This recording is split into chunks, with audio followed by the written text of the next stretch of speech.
Oh my God, excellent. And who's using Jupyter Book in any capacity? Okay, fab. Last question, who's heard of the MyST Markdown project? It's quite new. Okay, right, so we've got basically friendly faces here. Let's not stuff it up. So, yeah, let me get onto our slides. So, yeah, we're here to talk about Jupyter Book 2, which if you've been involved in any of our community engagement, you'll know is something that we've been working to for a while. And I thought, well, we thought Jupyter Book 2, that's kind of lame, right? Jupyter Book squared, now that sounds way cooler. Now, normally when you hear about like exponents in bad contexts, like, oh, do you think perhaps we should have put those rabbits in like different cages? But no, here, like the exponent, it's all about Jupyter Book squared, it's cool. We just like to do things a little bit differently. No. That's a very good question. I'm going to put you on to my colleague. No. Yeah, we just call it Jupyter Book 2. Yeah. Okay, right, so getting on to things. What is Jupyter Book? Most of you know what it is, but we always assume that you don't. So Jupyter Book is a tool that allows you to create documents and knowledge bases that are reusable, reproducible, and interactive. But in reality, Jupyter Book is like so many more things, and everyone has their own view of how they're using the tool, which is one of the most exciting things about working in this space. So what we think of as being Jupyter Book as it stands, which people are already using, is a tool that can take a collection of files, notebooks, markdown files, images, your hopes and dreams, and it can print out effectively an interactive experience. You can build a website that is engaging and visually interesting and is rich, and you can also build static documents. And so we see people using Jupyter Book all the way from lecture course notes through to actual grant writing reports. So it's a pretty extensive tool.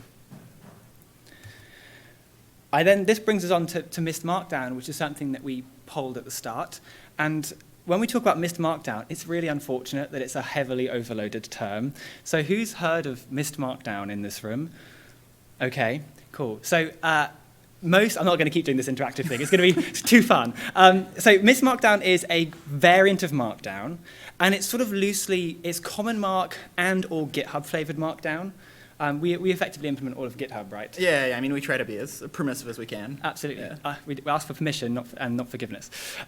So we have the baseline implementation of MyST Markdown is Common Mark and GitHub by extension. And then we add on top of it something called roles and directives, which we've borrowed from restructured text, which anyone who's been using Sphinx for a while will understand that restructured text has these constructs called roles and directives. Most people in the room are probably using them. And we have those in MyST Markdown to give you the ability to take what is already a pretty interesting language into a more technical domain by providing the ability to extend and create structured content. The final piece of the puzzle is the cool stuff, right? So MyST Markdown is interesting, and there's a whole lot of tooling behind this, and any excuse to use word out is a good excuse. But MyST Markdown is effectively a vision as much as it is a language for authoring scientific and technical content. And anyone who's tried to author scientific and technical content in a README on GitHub knows that you hit a limit where you just can't express what you need to write. You can't express the richness of a document, and you switch over to LaTeX or LaTeX, whatever you say, and your life is invariably much better after that experience. So this is what we use as like the, oh, hello. Thank you, Evie. I don't know how to turn that off, so we'll just keep...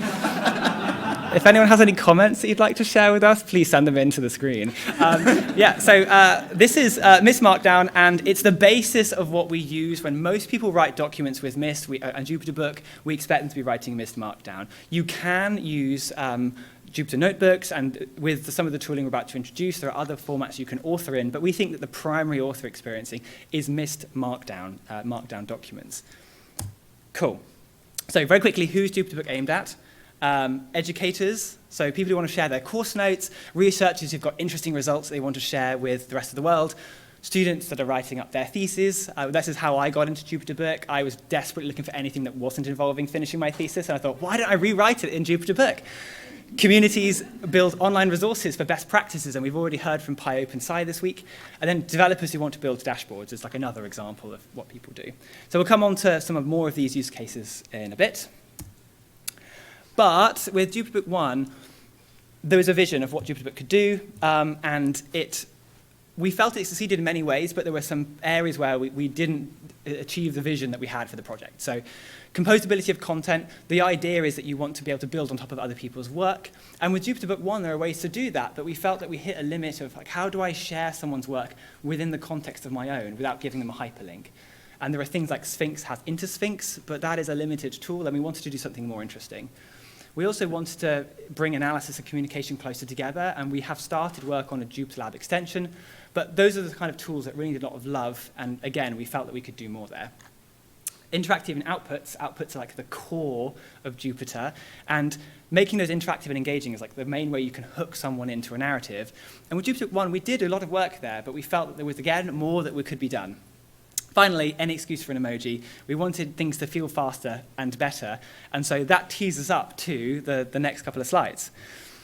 And at any point, Franklin, you're welcome to take the slides that you wrote.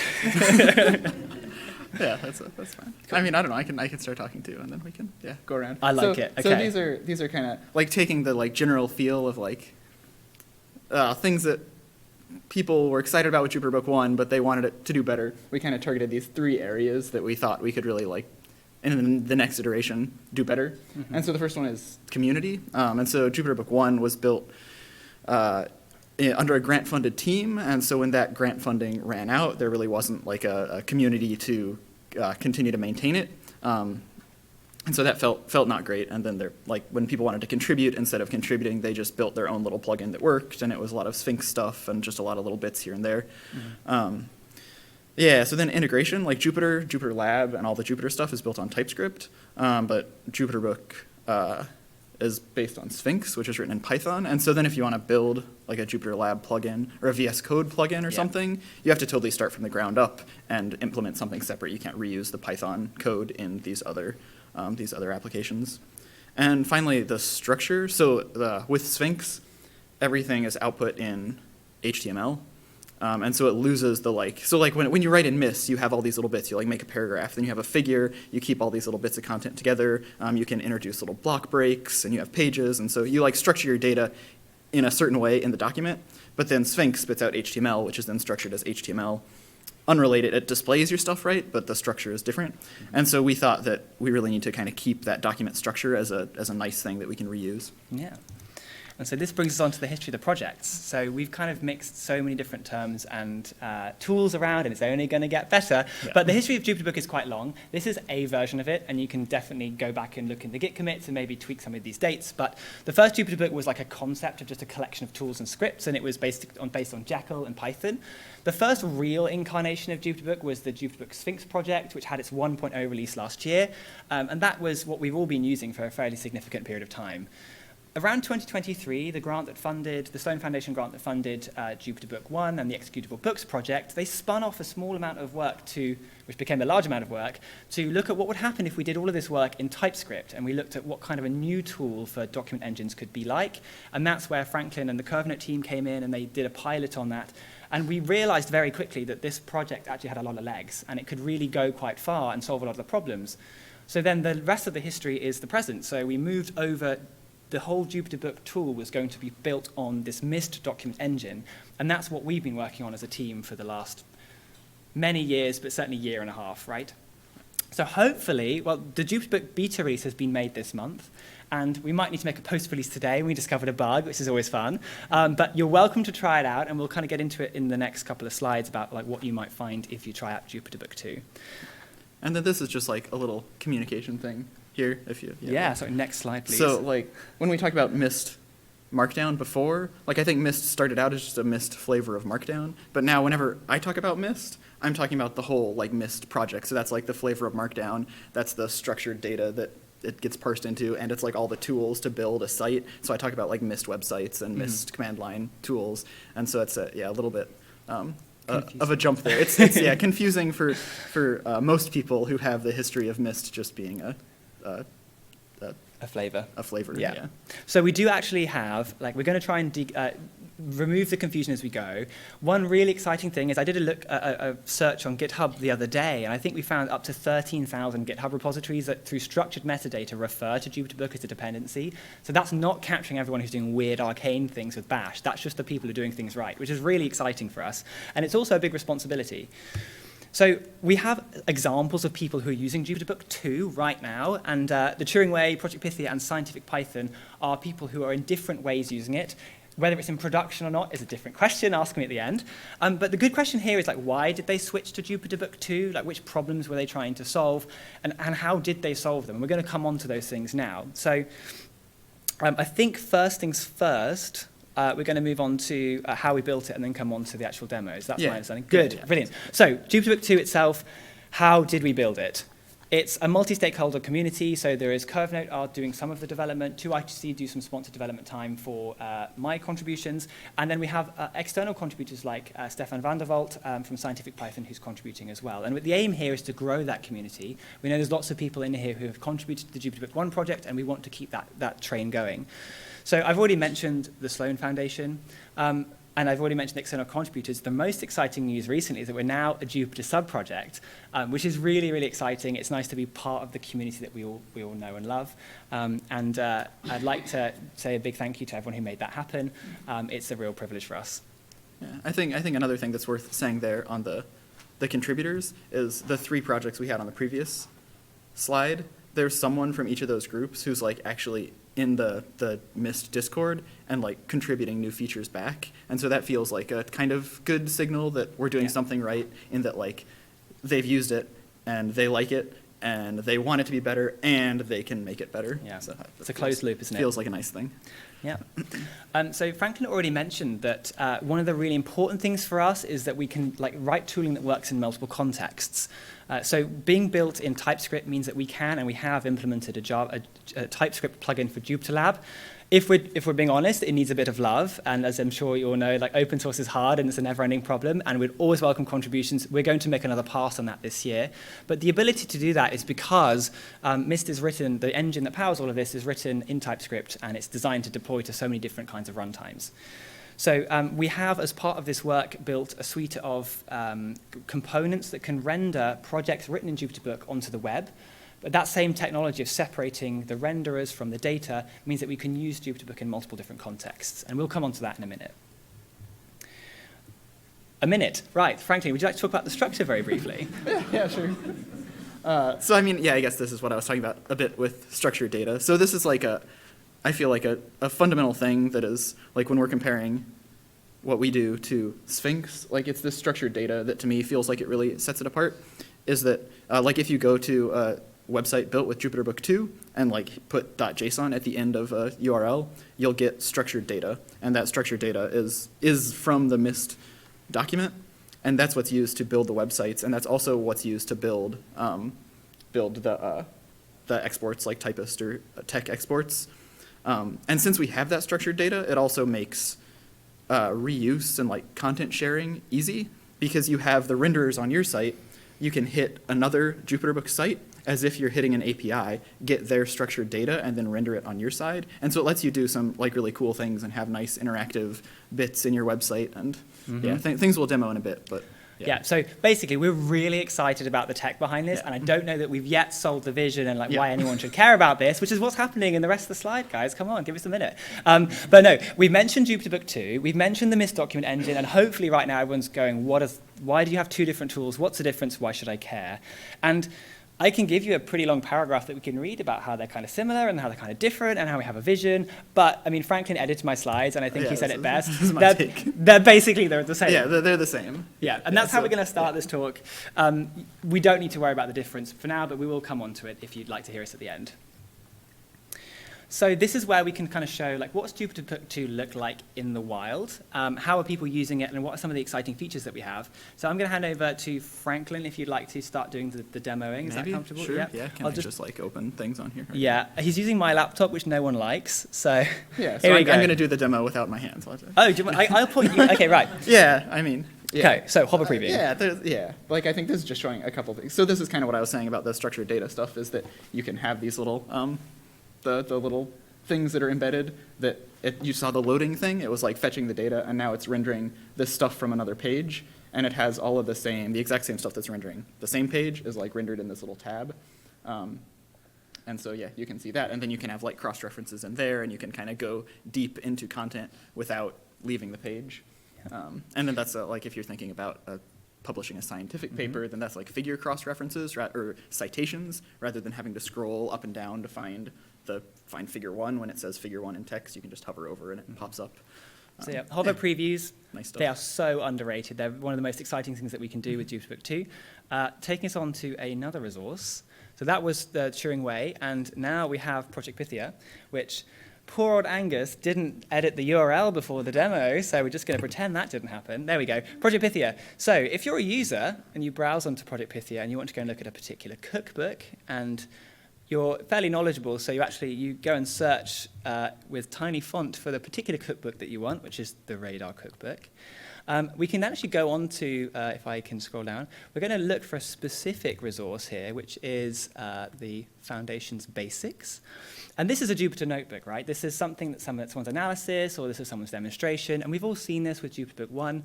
And so you can see, for example, that there's code cells here. So we have lots of different features on this page. Frankly, I'm going to hand back over to you now that I've successfully loaded the website.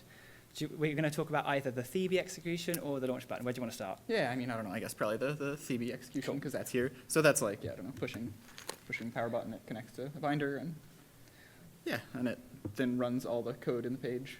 Yeah. And so if you're just like building a static notebook with outputs, you don't have to do this. You can just like have them saved in the page as outputs, and it'll render fine. But if you have interactive widgets or anything, then you can run this, and it'll make your widgets live, and it'll just be like someone's playing with your Jupyter notebook, but right in the website. So we have something like this in Jupyter Book 1 with Thebe or Thebe, if you've seen it. This is kind of the next iteration of it. It's more well integrated, it's more well polished, and there's still more to do here. Never try use Binder in a live demo. This is a particular binder. I'm not going to wait for it to load, but trust me when we say this will run computation in your browser, and it will return you with the results. And as Franklin says, you can edit it to your heart's content. In fact, it has loaded. This is very exciting. The other thing that we add is there are different kind of interactive experiences, right? Thank you, Yuvi. You can either see a live interactive on the page experience where you're tweaking things that are in a kind of a narrative flow, or you can actually say, I want to be in an editing experience. I want to be on a Jupyter Hub or a Binder instance where I've got my data locally and I have the user interface that I'm used to working with notebooks. And of course, there we have this thing called the launch button, which is currently in tiny, if I go down to here. And this is the idea of bring your own Binder or bring your own Jupyter Hub. Here, the idea is that there are data and content that you want to bring to someone else's compute resources, whether that's a publicly available instance like MyBinder, or whether it's something that's actually you're sponsored by a university with their own private Binder instance or Jupyter Hub. The idea is you can paste in the URL for a hub or a Binder hub, and then this will take you to that hub and use well-defined technology to load that content on the hub. So if you've heard of NB Gitpuller, that's one of the tools that we use here. We're not going to get into the weeds of it, but the idea is you can jump off to some compute and take over some analysis. This is really good for things like tutorials, where you actually want to be able to edit things in a more convincing and familiar landscape than on a web page. Last thing to show then is landing pages. This is just a random selection of things that we're excited about. There is so much more to check out in the blog posts that will follow, but the Jupyter Book team have done some work to kind of solve the obvious problems that we have when we're trying to work with content. And one of the big things that we've heard from communities is about landing pages. These are like the identity of your community. So if you're publishing a website, you want people to sort of know who you are, and that feels differently than just a normal Markdown file that's got some headings. And so there are components in Jupyter Book 2 where you can create a landing page. You can have big call-outs, calls to action. So for example, here is the Project Pythia deployment, and they've got things, call-outs, resources that you can find, monthly meetings, etc., and then a footer. So this is one of the things that we've been able to do with the stack that's powering Jupyter Book 2. But there's plenty more things, and we just don't have enough time to go through all of them. So take our word for it that we will provide you with links to explore more of this later at the end of the talk. Okay. Right, let's switch back to the PowerPoint. Fab. Okay. So this would be where it's the demo time. And we heard that whenever you want to have a good talk, you need to have a haiku. And you need to know what haiku is, and crucially exactly how many syllables it has in it, which is where I failed. So the haiku of demos is you do the demo live, and then you encounter complications, and then maybe you have regret. And then I guess the real final step is, oh no. And that's demo, right? So we're going to do a demo just to show you what Jupyter Book 2 feels like. We haven't done this yet, so it's going to be chaotic and probably interesting, but we're going to hope you're going to bear with us. So if we give them... We're going to do what we can in 2 minutes. Absolutely, yeah. And then we're going to finish up in 1 minute. So That's absolutely it'll be what it is. There we go. Okay, right. So quick. So I've got a terminal here, and I'm going to go to my Git directory, and I'm going to switch to my demo, which is here. Thank you very much. I feel like it's a bit crazy to have a Git repo just containing everything. And then we're going to activate a Python environment so that we can install Jupyter Book 2. I've done that already. And I'm also going to activate Node.js because I'm using Node.js locally just to test some things. So let's just do that. Boom. Right, you didn't say anything. Okay. None of this is part of the demo. This isn't part of the demo. This is part of the demo. Right, so here we go. So Jupyter Book. There we go. Jupyter Book is a tool. You can run it. It does tell you things. This is exciting. It's even more exciting when it's in full screen and you can see it. So let's try again. So here I have a collection of files.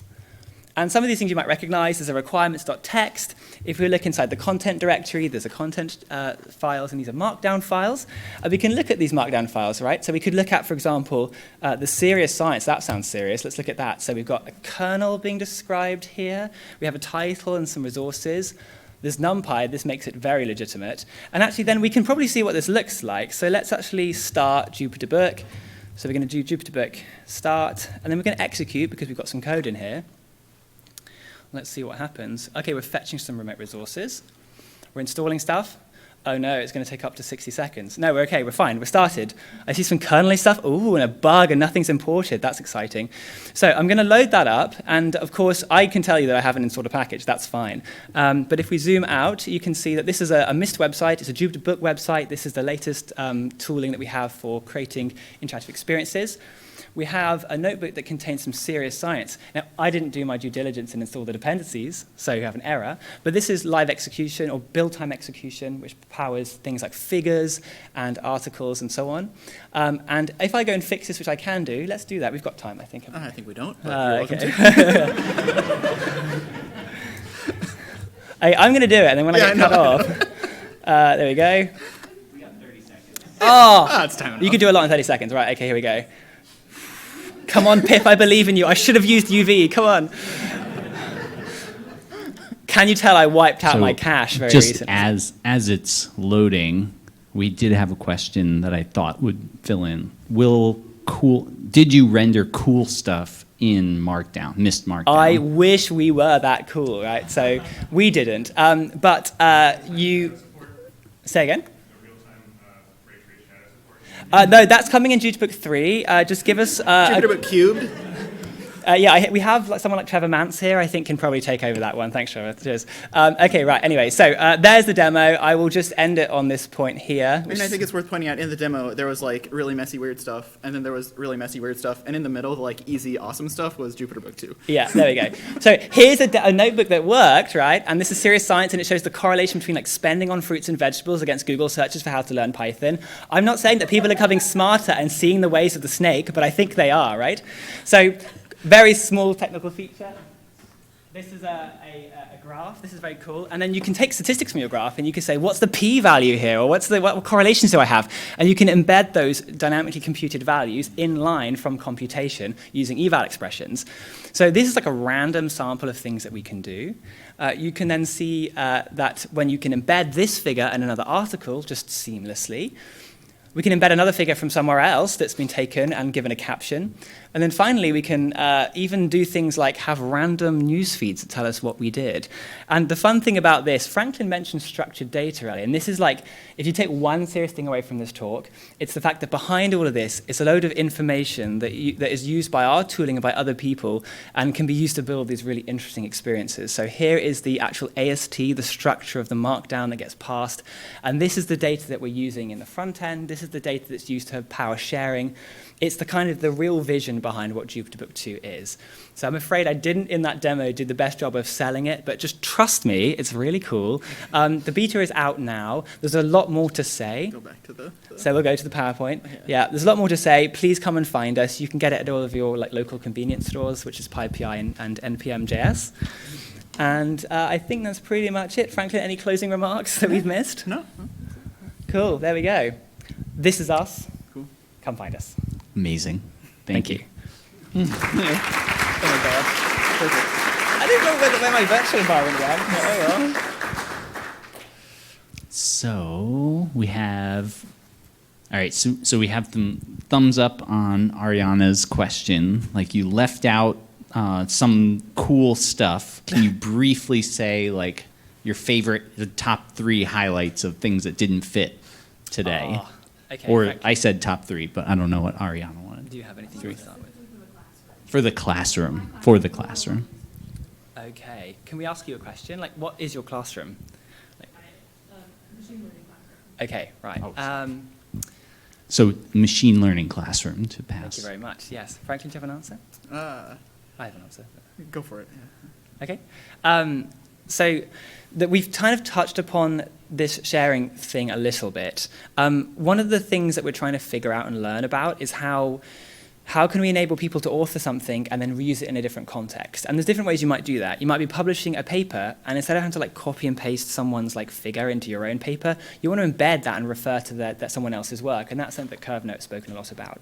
In the classroom, it's probably more that you have resources that you're trying to share with people, and you might want them to reuse in their own notebook. So if you have like lab notebooks, for example, I don't know if you do, but if you do, there may be resources that you want students to actually embed as part of a wider narrative that they are not themselves authoring. So it might be, for example, like a figure showing best practice, or a table, or a directive that you've authored for your students, telling them what they should do next. So you can write a notebook that can embed that into the student's context, so they can write their narrative. And as the reader is reading this published article, for example, this PDF, they can see like what you as the instructor said alongside what the students did. So sharing is one way that we're really excited about things, and I think in the classroom it does have a use.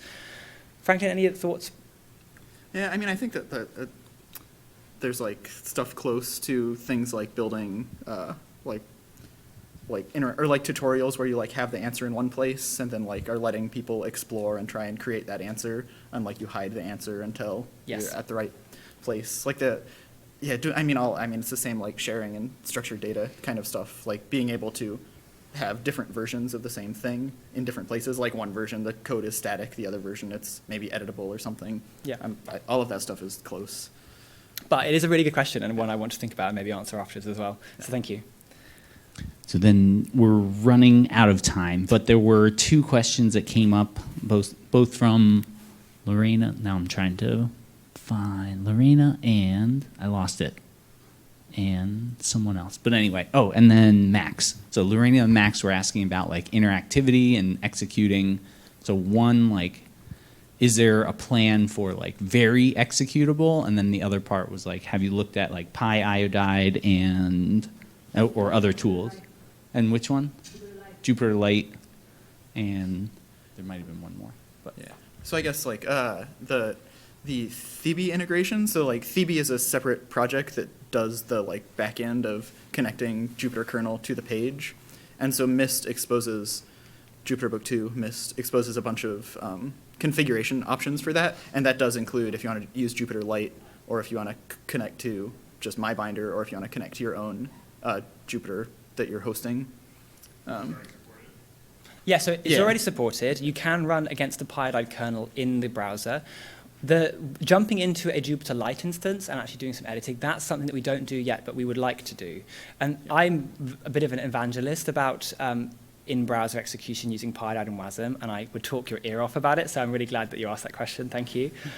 It's something that we would like to understand a bit more as far as what people want, because there's a lot of tooling there. There's things like mscript and Forge for like actually avoiding all of this like install when you load the page, but pre-build these binaries for like in-browser compute. So there's a lot of things to think about there. What we would really benefit from as a MyST development team is like signals from the community about what they want and what they feel is most important there. So please come and visit us on our Discord and our issue trackers to kind of signal boost those questions and maybe add some context so we can understand your user stories and your personas and better encapture what we're looking at in our roadmap for the next couple of months. Oh no. Okay, so yes, last thing to say on that is we have, up next we are looking at some of these things like Jupyter Lab integration, and I think in-browser compute that's serverless, it would be one of those things. thanks so much again. And I'm going to give you some homework because there were questions that we didn't get to. Okay. But go to Slack channel, see what was missing. And thanks again to our speakers. And Thank you.